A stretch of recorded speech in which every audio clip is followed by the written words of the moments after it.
देखिए, इन खबरों में बिल्कुल सच्चाई नहीं है, क्योंकि जब चुनी हुई विधायक दिवंगत हो गई और उनकी अंत्येष्टि अगस्त मुनि में चल रही थी, उसी दिन माननीय मुख्यमंत्री जी दिल्ली के बौराड़ी में केदारनाथ धाम का प्रतीकात्मक मंदिर का शिलान्यास कर रहे थे, केदारनाथ जी की वहां से शिलापट ले जाकर। तो उस दिन से ही जो डेंट पहुंचाया है मुख्यमंत्री जी ने, उसका पश्चाताप करने के लिए वो फिर केदारनाथ धाम गए, जो उनसे पाप हो गया था, और उसके बाद एक उन्होंने कैबिनेट में निर्णय लेकर अपनी गलती को सुधारने का, लीपापोती करने का प्रयास किया। उसके बाद अतिवृष्टि और बादल फटने से इतनी अप्रिय घटनाएं वहां पर हुई, आपदा का मंजर वहां पर हुआ, भयावह मंजर था केदारनाथ घाटी का, लेकिन मुख्यमंत्री जी ने रुख नहीं किया और लगातार वो दूसरे प्रदेशों में स्टार प्रचारक की तरह घूमते रहे, लेकिन केदारनाथ के लोगों की कोई सुध नहीं ली। अब जब वो सीट अपने से पैरों से और हाथों से निकलती हुई दिखाई पड़ रही है, बद्रीनाथ और मंगलौर सीट की तरह, तो अब जो है वहां 39 घोषणाएं,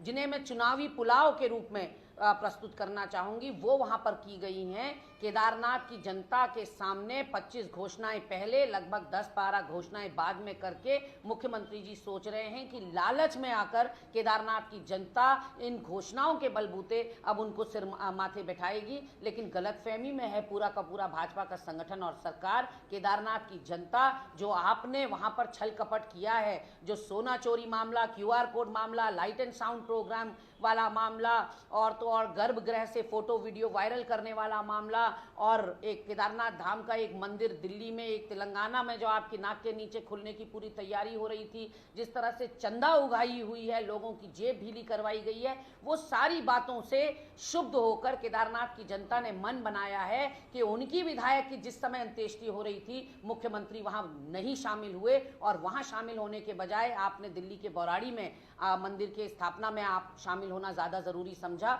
उसी दिन यहाँ 5 जवानों का शव भी आया था, मुख्यमंत्री का दिल तभी भी नहीं पसीजा। तो कहीं ना कहीं जिस तरह से बीकेटीसी के साथ भी नूरा कुश्ती